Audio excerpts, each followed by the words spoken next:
راوړه خبر د یار له حاله راشه راوړه خبر د یار له حاله راشه او راشه د خوږ وطن شماله راشه. درنو لیدونکو سلامونه، خدای دې وکړي تاسې ټول به راته روغ او جوړې وئ او د صحت او عافیت جامې به پر تن ولرئ. یو ځل بیا اظهار ارمان ستاسې په درانه چوپړ کې او دا ځل هم د شینکي دانګام څخه. درنو لیدونکو نن د اختر په درېیمه ورځ د ملګرو سره په چکر او په بنډار راوتي او راغلي یو دانګام ولسوالۍ ته. دا چې په تیرو خپرونو کې موږ په اسداباد ښار کې او همداراز په نورو سیمو کې خپرونې وکړې او د هر چا مو دا پوښتنه وکړه چې په کونړ ولایت کې کوم ځای ته باید خلک چکر ته لاړ شي. د ډېری خلکو یې دانګام انتخاب و. په دغه خاطر موږ هم نن دانګام وټاکو او راغلو دانګام ولسوالۍ ته چې د دې ځای ښایستونه هم تاسې سره ملګري کړو او همدغه راز د خپل بنډار خوندورې شیبې هم تاسې ته وړاندې کړو او د دې سیمې مسافر ملګري چې څوک وي هغوی ته د خپلې سیمې معلومات ورکړو او د هغه اختر یو څه برخه ورته ورسیږي. برخه په دې معنا چې خپله سیمه به د اختر په شپو ورځو کې وویني. درنو لیدونکو دانګام ولسوالۍ خو تاسې ته بهتره معلومه ده چې یو داسې ولسوالي ده چې د مختلف ځایونو نه ورته سیلانیان راځي او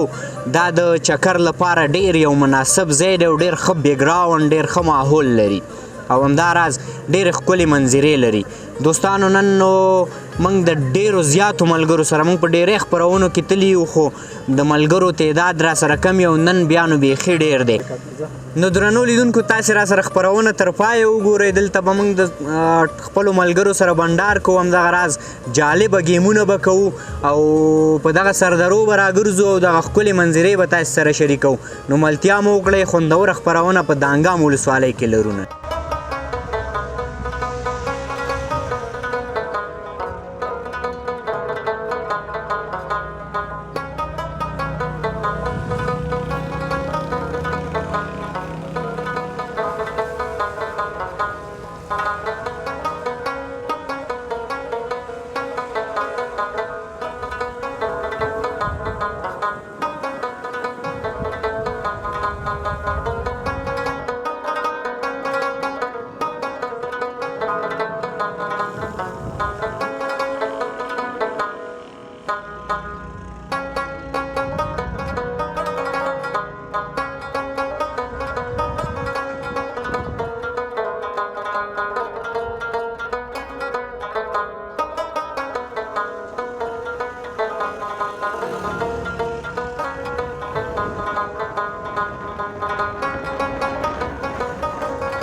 اوس هم د ګیم وخت راورسېدو چې موږ یو ګیم ترسره کوو، یو نه بلکې دوه درې ګیمه به ترسره کوو، خو شروع به یې له دې څخه وکړو. نو دوه کسان به راشي او دا مڼې نه به یو چک وهي چې یو ته راشه راځه یو ته او چک به ووایي. صبر خان صبر صبر، یو دوه درې.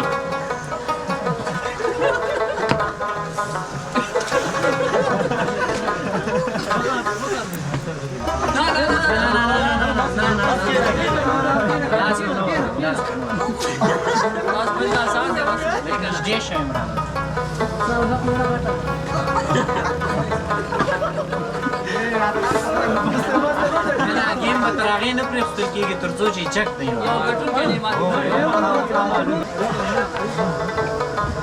ډاډا ډاډا که نه ډاډا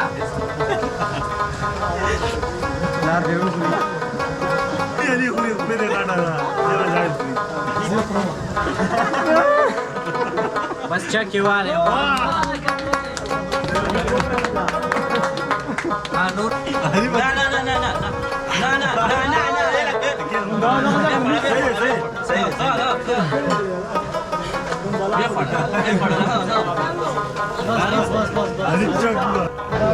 درنو لیدونکو اوس هم د بل ګیم وخت راورسېدو. بل ګیم به داسې چې په دې به یو ملګري ته سترګې تړو او بیا به دا پیپ داسې خوله کې نیسي او بوتل به پیدا کوي چې بس بوتل یې پیدا کړو نو بیا هغه چې دی ډالۍ هم لري او ګټونکی به اعلانېږي. نو دې دپاره به ته راځه سترګو له به لاس بیا نه وروړئ ښه دا ونیسه دا خوله کې ونیسه او راځه داسې را نږدې شي اوس به نه دی دې به بوتل پیدا کړې بوتل خو پاس نه دی دغه دی دغه دی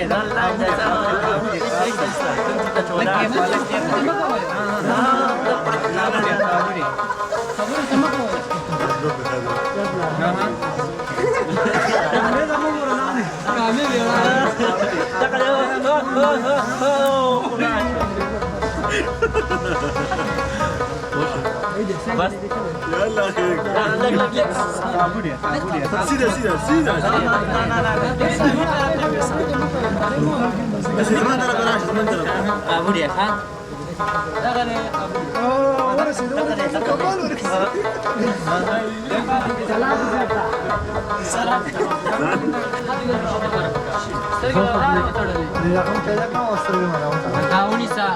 بوتل له هم لاس نه ورکړې قلم له هم لاس شاته واړه بوتل به پیدا کړې صحیح نه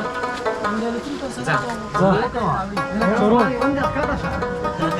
لږ لږ کته شه هغې طرف ته راشه لږ پاتې دی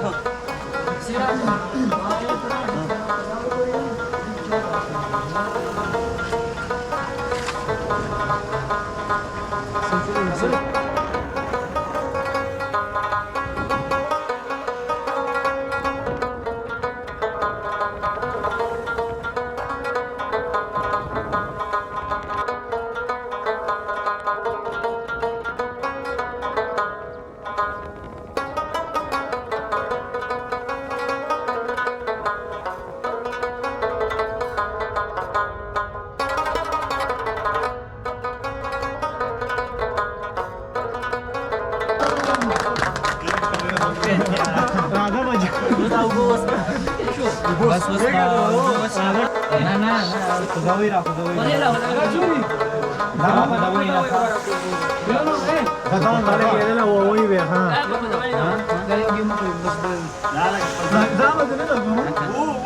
لا ما دام سره ما وست لګ ټول کلامونه دي لمن لا لمن تاسو څه کوي کاری وته نه لا راکټه کوي دا کاری ډوړه ډوړه لکه تاسو وشه حالا کوزي کاری وسم کاری نه نه لمن دا لمن ځان کاری ته ګول سیټ ورا رک کټه ونیسه آفرین ځه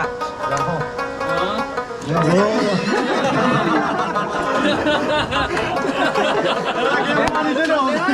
درنو لیدونکو بیا هم ستړي مشئ څرنګه چې مې تاسو ته مخکې یادونه وکړه چې موږ ډېری ملګري دلته په بنډار راغلي وو هم د خپل اختر چکر څخه خوند اخلو هم غواړو د دانګام ښکلې سیمې له تاسو سره شریک کړو زموږ خوږ او ګران ملګری چې ډېری وختونه له موږ څخه مسافر وي او په دغه اخترونو کې له موږ سره یو ځای کېږي سراج وصال مې تر څنګ ولاړ دی ده سره به د زړه خواله کوو همداراز د دانګام په هکله به ورسره کیسې کوو چې دلته راغلی د چکر نه خوند واغستو او په کومو سردرو راوګرځېدو هغه به له تاسو سره شریکوي وصال صاحب ستړي مه شئ تاسو هم ستړي مه شئ کور مو ودان ژوندي اوسئ چې راغلی او له موږ سره مو یو ځای په دغه بنډار کې شرکت وکړو له تاسې هم ډېره زیاته مننه نو راځو اوله کې به دا پوښتنه وکړم چې راغلی په درېیمه ورځ یو خو دې چکر لږ لیټ وهلی دی دانګام ته راغلی عموما دانګام ته خلک په اولو ورځو کې چکر ته ډېر زیات راځي بیا د نورو ولایتونو خلک چې دی بیا څلورمه او پنځمه ورځو کې راځي ته نن څنګه په درېیمه ورځ البته څنګه لیټ راغلی او بیا دلته د چکر نه دې څه خاطرې لاسته راوړې او خوند څنګه دی په لومړي سر کې خو به د کونړ ټي وي ټولو لیدونکو ته خپل سلامونه نیک هیله او احترامات وړاندې کړم چې ستاسو له چینل موږ ګوري مسافر دي نو د اختر مبارکي ورته وایم اختر مو نیکمرغه او راتلونکي اخترونه مو په خپل وطن شه ستا د سوال په جواب کې به دغه خبره وکړم اظهار جانه تا وویل چې نن درېیمه ورځ ده او چکر مو لیټ کو بیا د دانګام سیمه خو باید د اختر په لومړۍ ورځ راشئ ملګرو چې کله پلان جوړوو موږ خبرې مو کولې نو دانګام یو داسې سیمه ده چې په کونړ کې مشهوره سیمه ده او په ټول افغانستان چې کله څوک راځي نو د دانګام نوم د هغې په خوله وي وجه همدغه ده چې دلته طبیعي ښکلاګانې ډېرې دي نخترې دي غرونه دي نو کله چې دا طبیعي ښکلا طبیعي منظرې دومره ښایسته وي نو خلک رش هم هلته سیوا وي نو ملګرو وویل چې په اوله ورځ به هم رش سخت ډېر وي په دویمه ورځ به هم ډېر وي نو موږ خاص هم په ګاونډ کې پراته یستو له نږدې به د اختر په دریمه ورځ لاړ شو او له دغه بنډاره به خوند واخلو جالبې خاطرې خو ډېرې وې دا چکر یقینا که څومره هم وایم موږ په ډېرو بنډارونو کې ګډون کړی دی ډېر ملګري سره راټول شوي سو خو دا یو جالبه پروګرام و یو جالبه بنډار دی ځکه چې د یو فکر خلک پکې راټول دي خنداګانې دي خوشحالي ده نو زما دپاره دا یو ډېر جالب او خوندور سفر او پروګرام و نن چې موږ د انګام ته په چکر راغلو نو زمونږ دپاره چې وا لکه موږ بار بار دا یادونه وکړه چې موږ نن بختور یو چې نور به ته ووایې زیر ته نقل در کوم بختور څنګه یې ولې بختور په دې یو که ووایم کله چې موږ په سوشل میډیا ځینې شیان ګورو یا سریال جوړېږي نو هلته دغه شانتي یو بیکګراونډونه سازېږي چې د ټیکنالوژۍ په وسیله باندې دا کېږي بختور دلته دلته که موسم تاسو ګورئ موسم هغه ستا خبره عاشقانه دی جانانه موسم دی طبیعي منظرې دي غر دی شرارې ښایسته سپینې اوبه بهیږي ماحول ټول شین دی او د هغې تر څنګ چې کوم دی پشم باران راورېږي نو دغه باران چې کوم دی زموږ دغه پروګرام ته ښکلا یو پلسه کړې ده د هر ملګري په خولو خندا ده هر ځای د تصویر لپاره جوړ دی نو د باران دغه د اختر دریمه ورځ د انګام ښکلاګانې چې کوم دي باران یو پسله کړي دي بالکل نو راځه تا وویل چې بار بار ته وایې چې عاشقانه موسم دی په عاشقانه موسم کې به تا یو څه واورو اظهار جانه خبرې دي خوږې دي نو ما ته هم د منیر یو څو خواږه شعرونه را یادېږي هغه وایي چې داسې خو خو غږېږي غلی نه شي داسې خو خو غږېږي غلی نه شي څه ویل غواړې خو ویلی نه شي موږ دې د شته حسن تباه برباد کړو دا به ویو چې دا د انګام ښکلا څومره ډېره ده که نه موږ دې د شته حسن تباه برباد کړو چېرته د دې نه سیوا ښکلی نه شي بس وصال صاحب ځو یارانو سره به بنډار وکړو نورې قصې به وروسته کوو دوستانو نو ملتیا مو وکړئ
درنو لیدونکو هغه د مسلم خان خبره وای نری پشم باران دی او د دانګام امن پارک دی. دوستانو راغلو امن پارک ته او امن پارک دا چې نوی جوړ شوی دی کارونه پورا نه دي تکمیل شوي او کارونه اوس هم روان دي خو په دې اختر کې بیا هم دلته ډیری خلک په چکر راغلي. دوستانو تاسې نن د کونړ ټي وي پر سکرین دانګام ولسوالي ولیده او زمونږ د یارانو بنډار مو ولیدو. دغه خپرونه په همدغه ځای راټولوم تر بیا چې اظهار ارمان ستاسې په درانه چوپړ کې حاضرېږي د یو سوکاله او آباد افغانستان په هیله او افغانستان زنده باد. افغانستان زنده باد. خدای پامان.